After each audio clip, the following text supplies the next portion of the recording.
E aí, tudo bem com você? No vídeo de hoje a gente vai falar sobre 5 motivos que o INSS, que dão ao INSS, né, a possibilidade de negar o teu benefício de LOAS, BPC LOAS para pessoas com deficiência, para pessoas com autismo, LOAS para um idoso. Então eu vou dar os 5 motivos aqui, os 5 motivos que o INSS pode negar o teu benefício, 5 motivos que o INSS nega o teu benefício, certo? Antes de mais nada, eu ia te pedir para que você se inscrevesse no canal, para que você deixasse o seu like e também para que você compartilhe esse vídeo com o maior número de pessoas que você puder. Mas só faz isso se esse vídeo fizer sentido para você, tá bom? Certo, vamos lá. Primeiro motivo para o INSS negar o teu benefício é quando você não atende os critérios de deficiência para acesso ao BPC LOAS. Como assim? Vamos lá. O perito, ele entendeu, pela análise que ele fez ali, uma série de análises, eu tenho um vídeo aqui falando sobre como que o perito analisa esses documentos, analisa, né, faz análise ali da perícia e como é que você pode se preparar para isso, tá? Mas o perito entendeu que você não comprovou ser o portador de impedimentos de natureza física, mental ou sensorial de longo prazo. E que esse impedimento te impossibilite de participar em igualdade de condições com as demais pessoas, certo? Eu não estou falando aqui de deficiência para trabalho, né? Comprovou a incapacidade para o trabalho, não é isso. Estou falando que, apesar de você, de repente, ter comprovado a sua deficiência, essa deficiência não te impossibilita de viver em condições ali normais com as pessoas da sociedade, tá? E aí tá, eu tenho um vídeo aqui falando sobre isso, né? Falando a respeito de repente, tu tá lá no laudo do perito. O impedimento tá comprovado lá. Impedimento de longo prazo? Sim. Mas aí por que o INSS nega, né? Tem uma série de questões ali que ele pode negar. Eu vou deixar aqui na descrição. É um vídeo um pouco longo, então assiste aí quando você tiver um tempinho de meia hora, 40 minutos para poder assistir, porque é um vídeo longo que eu explico detalhadamente como que o perito faz a análise. Ele não faz da cabeça dele. Existe um relatório que ele tem que preencher, ele é obrigado a preencher, porque tem uma portaria chamada Portaria número 2 de 2015, é esse número da portaria, que ele tem que preencher, tanto o perito quanto o assistente social, ele tem que preencher aquilo ali e dar pontuação para cada uma das questões, questão sensorial, deficiência física, socialização, fala, trato digestivo, tem uma série de questões ali que ele tem que dar pontuação para cada um dos itens, tá? E isso serve até de base para caso o benefício seja negado para a gente, advogado, para nós, advogados, entrarmos com recurso ou com processo judicial, tá? E aí como é que você deve evitar que o teu benefício seja negado por isso? Porque é um dos principais motivos de negativo aí, é a deficiência não comprovada. E como é que você deve evitar? Como é que você pode evitar? Imagina o seguinte, você entra com pedido de benefício de prestação continuada, né, de LOAS, no INSS, e você vai e cai na mesa de um perito. O perito ele não te conhece, não sabe do teu histórico, não tem noção nenhuma da condição. E o que você tem que fazer para o perito? Você tem que mostrar e provar por A mais B que você sim está deficiente. Então, não é só o que você fala, não é só a análise que o perito vai fazer lá no momento sua, né? Vai analisar e vai fazer a análise clínica dele lá no momento da perícia, as perguntas que ele vai te fazer, mas também a análise documental. E essa análise documental é extremamente importante porque é uma das primeiras coisas que o perito faz. Ele primeiro pega o documento para analisar. Então, como é que você faz pro quais documentos que você tem que apresentar? Eu já fiz um vídeo também quais documentos são necessários ali para que você possa mostrar para o perito. Vou deixar aqui e vou deixar também nos cards que vão estar aparecendo aqui, tá? Mas os documentos são os seguintes. Você tem que dar contexto para o perito. Você tem que apresentar esses documentos para o perito. Quais são esses documentos? Laudos, atestados médicos, exames, todos os exames que você puder, receituário, prontuário e relatório médico que conste o tratamento que você tenha realizado e também as caixas dos remédios que você está tomando, tá? Caso você não tenha os atestados, as receitas médicas, os receituários, leva as caixas dos remédios. E os receituários são importantes porque cada vez que você vai no médico, ele ou mantém a dosagem da medicação, ou ele aumenta, ou de repente ele diminui. Então isso depende ali. É bom que o perito analise. Poxa, se teve um aumento da dosagem, significa que piorou a condição dessa pessoa, certo? Então é importante que você leve essa documentação com você. E aí você precisa separar essa documentação em ordem cronológica. Como assim ordem cronológica? Você vai pegar do mais antigo que você tiver para o mais atual. Assim o perito ele vai poder ver primeiro os atuais que você tem ali, das últimas consultas que você teve, e depois ele vai folheando para analisar os documentos mais antigos. Mas, Maílson, o perito nem olha para minha cara. Isso pode acontecer.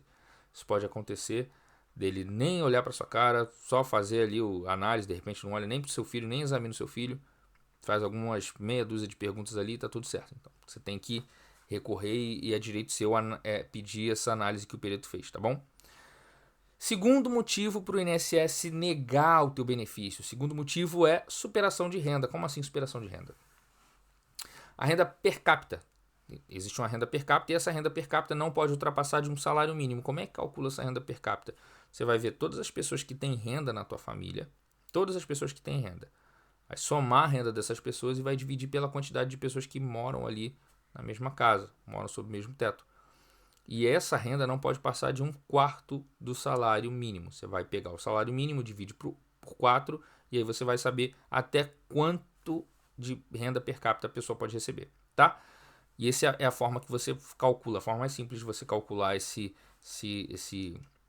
renda per capita. Então, se o teu salário passar, se a renda familiar per capita passar de 1/4 do salário mínimo, aí você não tem direito, mas calma, que existem hipóteses de exclusão ou de diminuição dessa renda per capita. Por exemplo, se existir alguma pessoa idosa que receba um salário mínimo de benefício, aposentadoria de um salário mínimo ou qualquer outro benefício de um salário mínimo, essa renda deve ser excluída, ela não deve entrar para a conta. Por exemplo, o Bolsa Família ele não entra para a conta.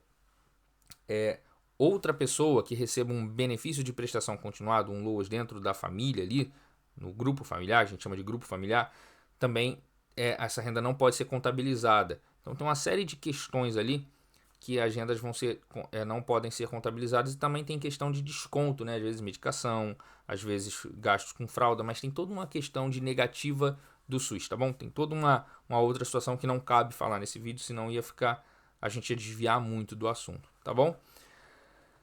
Terceiro motivo ali para o INSS negar o teu benefício de prestação continuada para seu filho, para sua filha.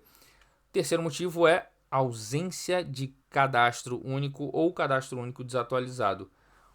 Veja bem, o INSS ele utiliza as informações do cadastro único para ele averiguar e verificar a situação da renda per capita, a situação da tua família, o grupo familiar, a renda, toda a situação. Então você vai lá no CRAS da tua região aí, do teu bairro, vai fazer esse cadastro único. O INSS, na hora da análise, ele vai puxar as informações do cadastro único.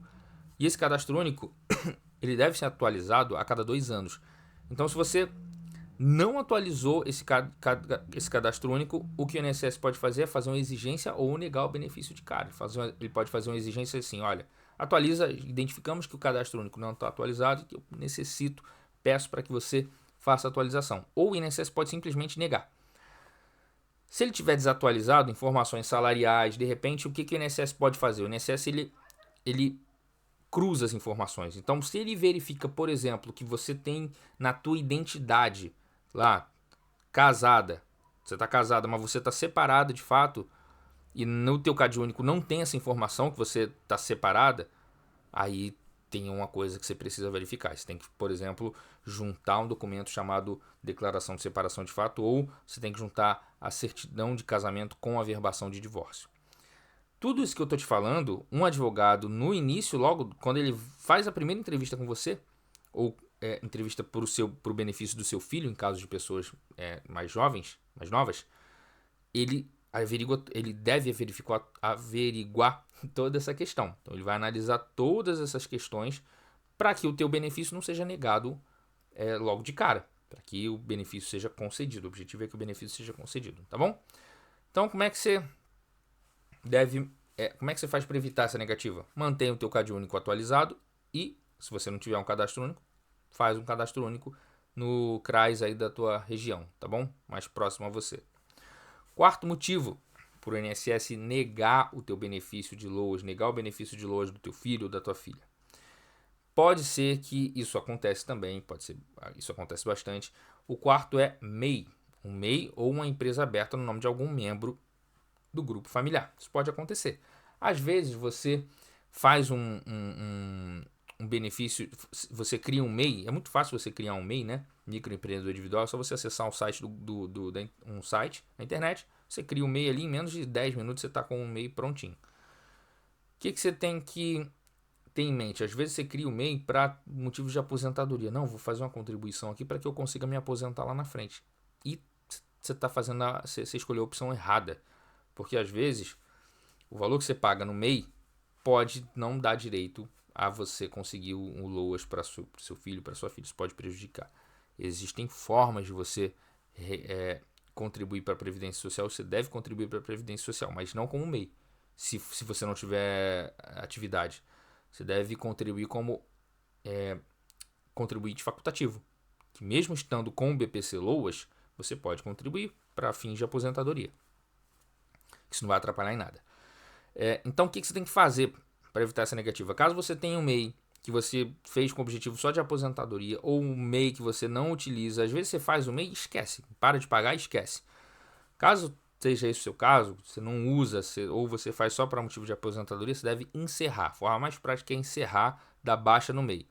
Existem formulários que você preenche, caso você não esteja utilizando, não tenha trabalhando, existe formulário que você preenche para que esse benefício, para que esse MEI ele não seja considerado no momento do cálculo, tá bom? Então, essa é uma outra questão para que você possa evitar, né, de ter o teu benefício negado por conta disso. E a última é não cumprimento de exigência.